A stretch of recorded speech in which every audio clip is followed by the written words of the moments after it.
Nanood sina Kim Chiu at Paolo Avellino sa Biniverse World Tour 2025 sa Philippine Arena ngayong February 15.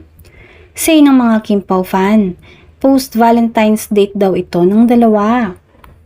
Matindi ang sigawan nang lapitan sila ni Maki sa kinauupuan nila at tsikahin saglit.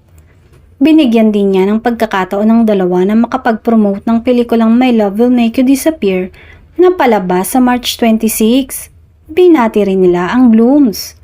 Sana next time mag-guest din ako sa concert para masayang mag-perform sa harapan niyong lahat. Bulalas ni Paolo.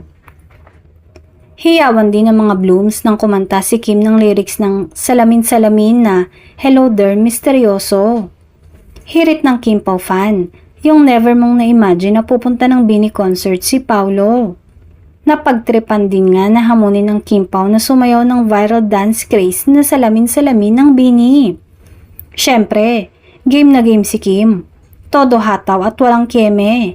Pero si Paolo, halatang medyo nahihiya pero pinilit pa rin niyang sabayan ang iconic moves ng kanta.